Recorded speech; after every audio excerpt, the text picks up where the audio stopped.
गोस्वामी ने लिखा कि विश्वामित्र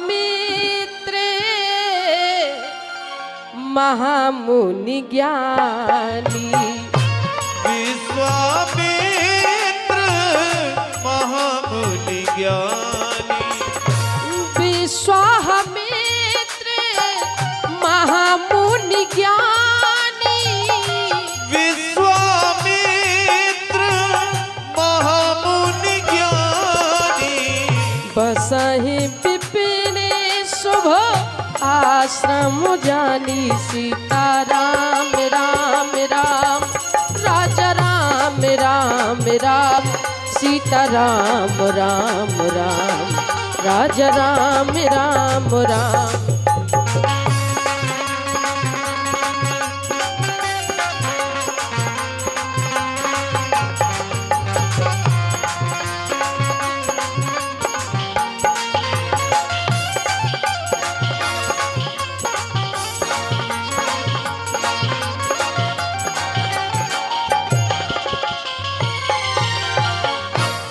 जरूरी नहीं है कि जो मुनि हो वो ज्ञानी हो और जो ज्ञानी हो वो मुनि हो, लेकिन एक विश्वामित्र ऐसे हैं जिनके लिए श्री गोस्वामी तुलसीदास जी महाराज कहते हैं, बोले ज्ञानी भी है और मुनि भी है। जा कहाँ रहे हैं? बोले परमात्मा के पास जा रहे हैं। अच्छा, ज्ञानी से भगवान दूरी बनाकर चलते हैं, इसलिए प्रायः हम कहते हैं कि ज्यादा ज्ञानी मत बनिए। ज्ञानी से भगवान दूरी बना लेते हैं, लेकिन भक्त, बोले भक्त की तो भगवान पीछे पीछे चलते हैं। जो ज्ञानी होता है भगवान उससे दूरी बनाकर चलते हैं, भक्त की भगवान पीछे पीछे चलते हैं। लेकिन जो सच्चा कर्मठ होता है, जो सच्चा लगनशील होता है, बोले भगवान उससे ना तो दूरी बनाकर चलते हैं, ना ही पीछे पीछे चलते हैं, बल्कि उसके तो परमात्मा कंधे से कंधा मिलाकर के चलते हैं। बोले महाराज ज्ञानी है विश्वामित्र, तो आज विश्वामित्र के पास भगवान नहीं गए, अपंतु विश्वामित्र चल करके जा रहे हैं। बोले ज्ञानी को चल करके जाना पड़ता है, भगवान नहीं आते।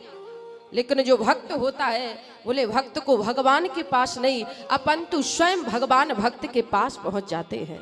और श्री रामचरितमानस प्रमाण देती है, गोस्वामी ने लिखा कि ताहि दिए गति राम उदारा, ताहि दिए गति राम उदारा, ताहि दिए गति राम उदारा, ताहि दिए गति राम उदारा, सबोरी के आश्रम पगधारा, सबरी के आश्रम पगधारा, सबरी के आश्रम पगधारा। मैया सबरी कौन है? क्या ज्ञानी है? बोले भक्त है। और जब मैया सबरी भक्त है तो बोले भगवान स्वयं चलकर चले गए, सबरी को नहीं आना पड़ा। कहा क्या? कह रघुपति सुनो भामिनी बाता, मानहु एक भगत करनाता। सबरी मेरा एक ही नाता है, मानव एक भगत कर नाता। सबरी ने कहा कि प्रभु राम, यदि दुनिया वाले कुछ अपशब्द बोले तो सहन हो जाए, लेकिन भगवान ही ऐसा बोलेंगे। तो भगवान ने कहा कि सबरी, मैंने कहा क्या? मैया सबरी ने कहा कि आपने मुझे भामनी कहा है, और भामनी तो सुंदर स्त्री को कहा जाता है। मेरे मुख में एक भी दांत नहीं है, मेरे शरीर पर झुर्रियां आ चुकी हैं, मेरे बाल सफेद पड़ चुके हैं, और आप मुझे भामनी कह रही हो। भगवान श्री राम ने कहा, मैया सबरी, जो हम कह रहे हैं वो तुम समझ नहीं रही, और जो तुम समझ रही हो वो हम कह नहीं रहे हैं।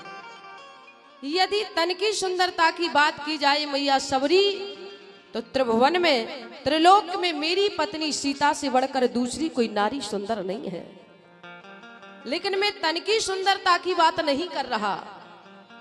मैया सबरी सीता से बढ़कर दुनिया में तन सुंदर होना मुश्किल है, सबरी से बढ़कर दुनिया में मन सुंदर होना मुश्किल है। कहते हैं राम सुनो सबरी, भक्ति का मेरा नाता है, तू सीता से भी सुंदर है पर पगली मेरी माता है। हम तन की सुंदरता की बात नहीं कर रहे, तन की सुंदरता की बात की जाए तो मेरी पत्नी सीता से बढ़कर कोई सुंदर नहीं है। लेकिन जब मन की बात आती है तो मैया सबरी तुमसे बढ़कर कोई सुंदर नहीं है। अंतर कितना है? बोले कहते हैं राम सुनो सबरी, भक्ति का मेरा नाता है, तू सीता से भी सुंदर है पर पगली मेरी माता है। तू मेरी मैया है और वो मेरी पत्नी है। मैं कहना यह चाह रही थी कि मैया सबरी है भक्त, तो भक्त के पास भगवान स्वयं चल करके गए। विश्वामित्र कौन है? बोले विश्वामित्र हैं ज्ञानी, इसलिए ज्ञानी को चल करके भगवान के पास जाना पड़ा, क्योंकि ज्ञानी को पता होता है कि राम क्या है। ज्ञानी को पता होता है कि 24 घंटे में कम से कम 3 घंटे हम परमात्मा को दें। ज्ञानी को पता होता है कि एक बार हम भगवान के सामने बैठ करके कहें जही विद नाथ होए हित मोरा और करहु सुबेग दास में तोरा। ज्ञानी को पता होता है, वो कहता है परमात्मा हम तो कुछ भी मांग लेते हैं लेकिन देना वही जो मेरे लिए अच्छा हो।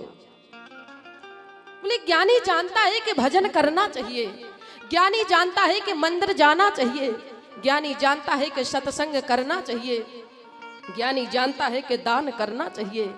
उसके बाद भी यदि वह मंदिर नहीं जाए तो राम कहते हैं मैं नहीं आऊंगा, तुझे आना पड़ेगा। लेकिन भक्त, बोले भक्त के पास भगवान चलकर चले जाते हैं। आज विश्वामित्र ज्ञानी हैं, बोले महाराज गए। राजा दशरथ ने सुना मुनि ही आगमन, सुना जब राजा मिलन गयूले विप्र समाजा। सुना कि विश्वामित्र आए हैं, तो किसी ने कहा कि राजा दशरथ आप तो महाराज हैं, आप तो राजा हैं, आप ब्राह्मणों का समाज लेकर के जा रहे हैं, अरे आप क्षत्रियों का समाज लेकर जाओ। राजा दशरथ ने कहा कि यदि हम क्षत्रियों का समाज लेकर के जाएंगे तो विश्वामित्र के मन में आएगा कि सारे संसार ने मुझे ब्राह्मण मान लिया, लेकिन अभी तक राजा दशरथ ने मुझे ब्राह्मण नहीं माना। और यदि हम ब्राह्मणों को लेकर के जाएंगे, ब्राह्मण के चरणों में प्रणाम करेगा तो विश्वामित्र समझ जाएंगे कि अब तो राजा दशरथ ने भी मुझे ब्राह्मण मान लिया। और बोले जितने ब्राह्मण थे द्विवेदी, त्रिवेदी, चतुर्वेदी आदि सारे ब्राह्मणों को ले गए और गुरुदेव विश्वामित्र के चरणों में प्रणाम करवा दिया। विश्वामित्र ने मन में सोचा कि अब तो राजा दशरथ ने भी मुझे ब्राह्मण मान लिया, और कहा कि महाराज आज चरणों का प्रक्षालन किया, विविध भांत भोजन करवावा, कई प्रकार से भोजन करवाया। भोजन करने के बाद चरणों में बैठे वो कहा कि समझ नहीं पाए कि ही कारण आगमन तुम्हारा, तुम्हारे आने का कारण क्या है, आए क्यों हो। और बोले महाराज राजा दशरथ से यहाँ पर केवल इतनी सी गलती हो गई कि राजा दशरथ ने कहा गुरुदेव विश्वामित्र आपको कहने में देर लगेगा, जो आपको चाहिए हो मुझे करने में विलंब नहीं लगेगा। यदि आप लेने वाले से यह कह दे कि आपको कहने में विलंब लगेगा, मुझे करने में विलंब नहीं लगेगा, तो लेने वाला तो दिल खोल के मांगेगा। कहा कि आप मांग करके देखिए। लेकिन राजा दशरथ के मन में खिन्नता है, गलानी है। बोले थोड़ी सी गलानी। बोले गलानी काहे की? बोले गलानी इस बात की है कि मेरे वंश में जब जब किसी के नाम के पीछे चंद्र लगता है तब तब विश्वामित्र आ जाते हैं। मेरे वंश में राजा हरिश्चंद्र हुए तो विश्वामित्र आ गए, और आज मेरे वंश में मेरे पुत्र के नाम के पीछे चंद्र लगा रामचंद्र, तो विश्वामित्र आ गए। और बोले महाराज कौन नहीं जानता है कि विश्वामित्र जब गए राजा हरिश्चंद्र के पास तो कितनी भयंकर परीक्षा ली। बोले पत्नी को बेचना पड़ा, भरे बाजार में रोहित दास को बेचना पड़ा, आज राजा दशरथ के मन में खिन्नता है, गलानी है कि जब जब मेरे वंश में किसी के नाम के पीछे चंद्र लगता है तब तब विश्वामित्र अवश्य ही आया करते हैं। आज लेकिन कह दिया कि ही कारण आगमन तुम्हारा, और आप नरेश के घर आए हो, चक्रवर्ती राजा दशरथ के घर आए हो। मांग करके देखो, कहने में विलंब होगा, करने में विलंब नहीं होगा। आज राजा दशरथ के मुखारविंद की तरफ देखा, गुरुदेव विश्वामित्र ने कहा और गोस्वामी ने लिखा कि अनुज समीत देहो रघुनाथा, अनुज समेत देहो रघुनाथा, अनुज समेत देहो रघुनाथा, अनुज समेत देहो रघुनाथा, निश्चर बध में हो वो सनाथा, निश्चर बध में हो सनाथा, निश्चर बध में हो सनाथा। आज गुरुदेव विश्वामित्र ने कहा राजा दशरथ अनुज समेत देव रघुनाथा, और इतनी प्यारी बात कही, बोले निश्चर बद में हो सनाता। कहा कि जगदीश के बिना जीव अनाथ होता है। माँ बाप हो, सब कुछ हो, लेकिन जगदीश के बिना, परमात्मा के बिना जीव अनाथ होता है। आज गुरुदेव विश्वामित्र ने मानो रोकर के कहा राजा दशरथ, कौन नहीं जानता है कि आपका पुत्र भगवान है, और भगवान के बिना, जगदीश के बिना जीव अनाथ होता है। और यदि जगदीश मुझे मिल गए ना, भगवान मुझे मिल गए, तो मैं हमेशा हमेशा के लिए सनात हो जाऊंगा, मैं सनात हो जाऊंगा। क्या चाहते हो? बोले राम को चाहते हैं।